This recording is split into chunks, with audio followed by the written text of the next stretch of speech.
Tennessee is unique in the diversity that stretches between our borders, so much so that it's hard to find a town that doesn't have a claim to fame.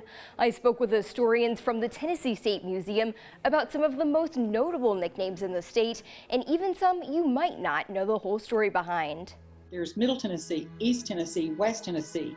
No other state has specific divisions. If you're from Tennessee, you're not just from Tennessee. And if you're from Middle Tennessee, you're a Tennessean, or if you're from West Tennessee and you're a Tennessean, you say, I'm from West Tennessee. You just don't say I'm from Tennessee. From way up on the foothills all the way down to the valleys, the pride is great. So great, little parts of the state stretch beyond its borders.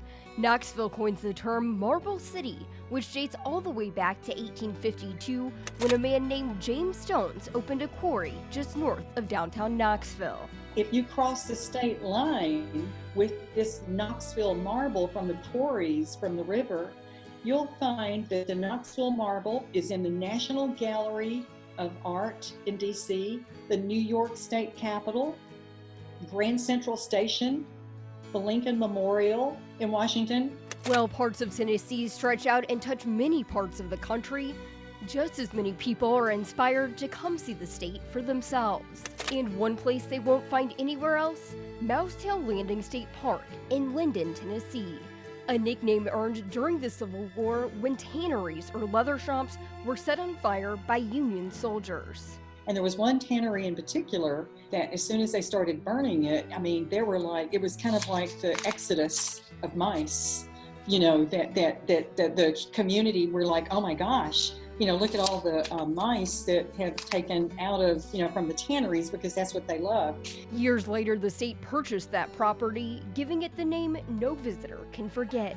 And speaking of visitors, how they enter the state leads us to our next nickname. And if they're coming from the north, then Clarksville will be the first city they see, known as the gateway to the south.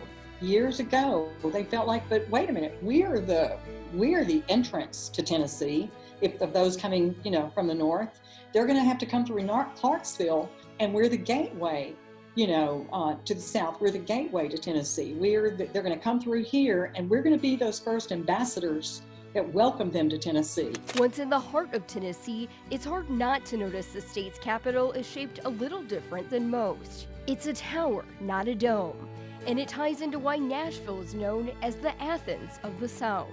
And I don't think a lot of people realize that because everybody thinks Athens of the South, oh, the Parthenon, the replica, you know, but the thing is, the short answer is because of Nashville's dedication to higher education, to colleges and universities. In fact, a former college president of Princeton was so impressed with the higher education, he moved here and started the University of Nashville. Although Tennessee has many aspects to highlight, one of our cities had to remain under wraps for many years. Oak Ridge, known as the Secret City, developed directly after Pearl Harbor. So the U.S. Army Corps of Engineers purchased 59,000 acres of this area for a top secret mission, which was going to be known now today as the Manhattan Project.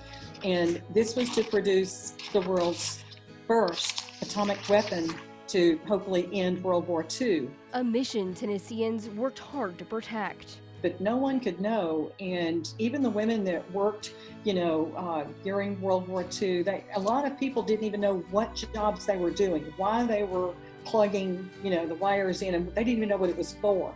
They could not know what they were doing, and they said that some, you know, like people found out after they found out what they had done, they had to almost get therapy for it because they realized, oh my gosh, we just helped produce an atomic bomb.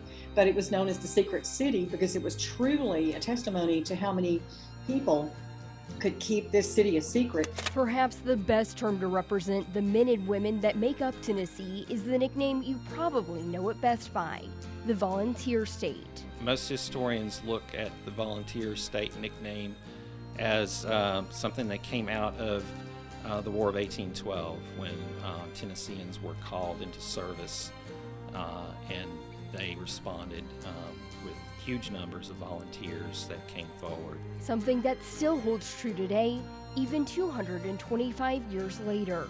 Nikki McGee, News 2.